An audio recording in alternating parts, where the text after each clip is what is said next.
Matthew Evans, a wealthy man in his late 70s, sat alone in his silver Mercedes, tapping his thumb impatiently against the steering wheel.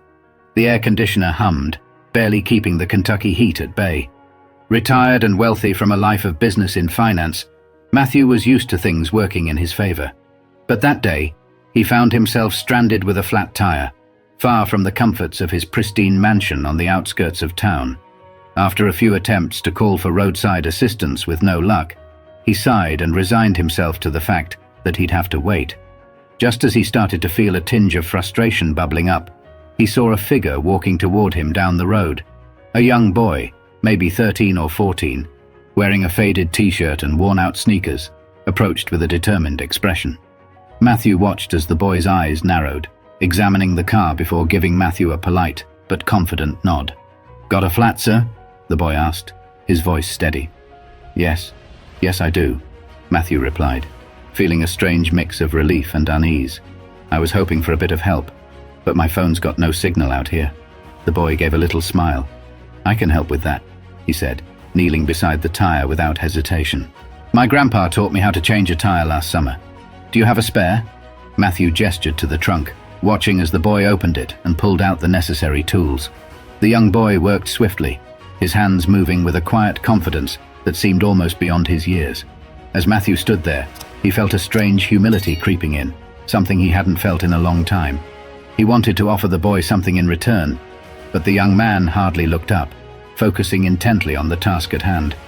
After a few minutes, the boy finished, wiping his hands on his jeans and stepping back. "All done," he said simply, offering a small, satisfied smile. Matthew reached into his wallet and pulled out a few bills, holding them out to the boy. "Here, take this. I really appreciate your help." But the boy took a step back, raising his hand politely. "Thank you, sir, but I don't need anything. Just happy to help." Stunned, Matthew stood there, money still in hand, as he watched the boy turn and walk away down the road. The interaction had left him moved somehow, though he couldn't quite put a finger on why.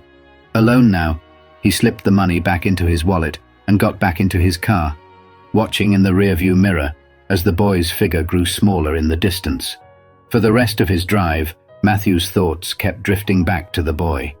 There was a quiet dignity about him, a self-assurance that wasn't born from money or privilege, but from something deeper. That night, as he sat alone in his lavish home, Matthew found himself unable to shake the image of the boy walking away with nothing but a smile. That evening, Matthew sat in the leather armchair of his study, surrounded by shelves of books he rarely opened.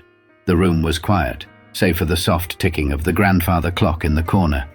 His dinner, a perfectly prepared steak and asparagus, sat untouched on the side table.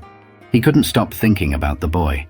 Matthew had encountered thousands of people in his lifetime: business partners, employees, investors. Most interactions revolved around negotiations, favors, and deals. There was always an exchange, a price, or an expectation. But this boy, this stranger, had helped him for no reason other than kindness. He leaned back, sipping his scotch.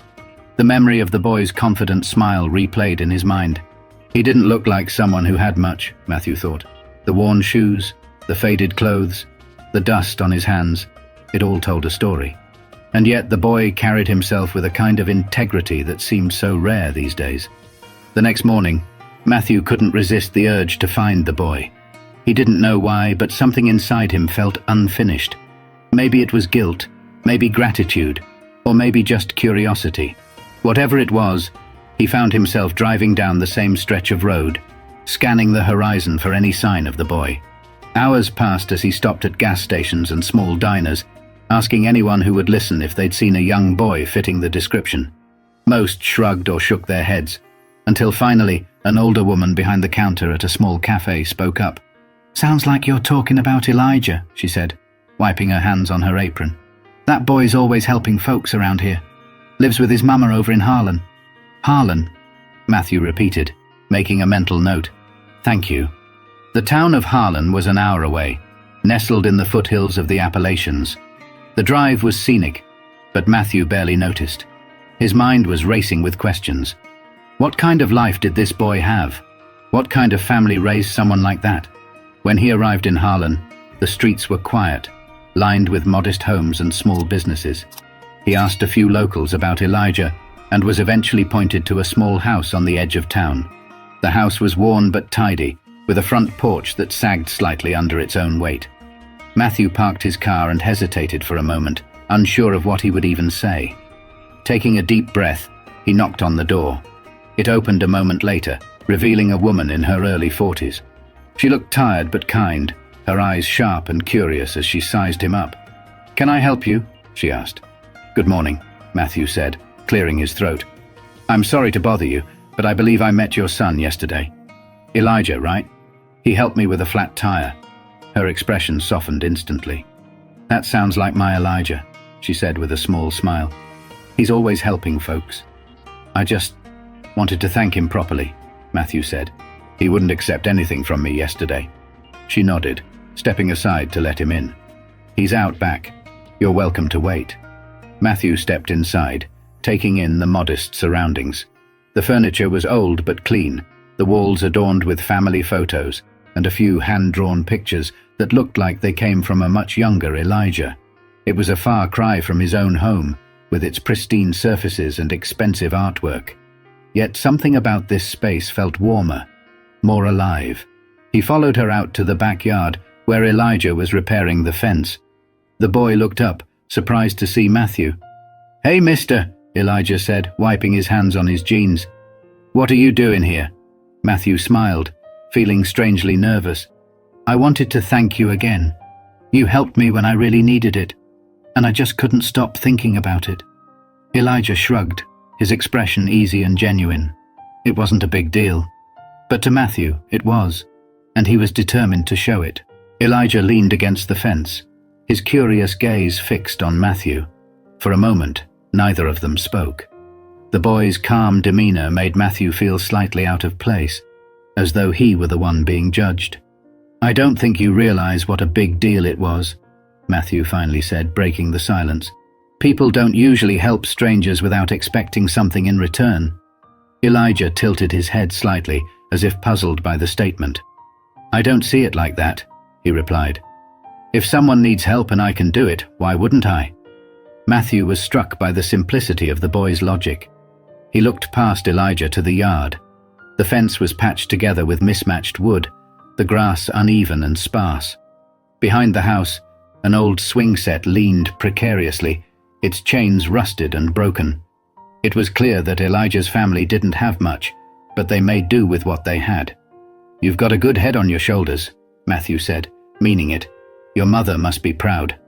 Elijah grinned, glancing back toward the house. "She works hard. I just try to help out where I can." Matthew was quiet for a moment, absorbing the boy's words. He thought of his own childhood, spent in a house much like this one. His parents had worked tirelessly to make ends meet, teaching him the value of hard work and perseverance. Over the years, he had drifted away from those lessons, caught up in the pursuit of wealth and status. Now, standing in this yard, he felt an odd sense of nostalgia and regret. "I'd like to do something for you and your family," Matthew said at last. Elijah straightened up, his expression cautious. "We're okay, mister. We don't need anything." "It's not about need," Matthew insisted. "It's about what's right. You helped me, and I'd like to return the favor." Before Elijah could respond, his mother stepped out onto the porch, wiping her hands on a dish towel. "Elijah, you better come inside and wash up before lunch," she called. Then her eyes shifted to Matthew. "Would you care to join us? It's nothing fancy, but you're welcome." Matthew hesitated, unaccustomed to such an invitation, but the sincerity in her voice left him no room for excuses. "I'd like that," he said, following her into the house. Inside, the kitchen smelled of freshly baked bread and roasted vegetables. The table was small, surrounded by mismatched chairs, but it was set with care. Matthew took a seat, feeling strangely out of place in his tailored suit amidst the humble surroundings. Elijah washed his hands at the sink and joined them, his easy smile never faltering. As they ate, Matthew found himself drawn into their conversation. Elijah talked about his school, his friends, and his dreams of becoming an engineer. His mother shared stories about the community, speaking with a quiet pride about the people who looked out for one another. Matthew listened intently, feeling a warmth he hadn't experienced in years. For all his wealth and success, his own home felt cold and empty compared to this modest house filled with laughter and genuine connection.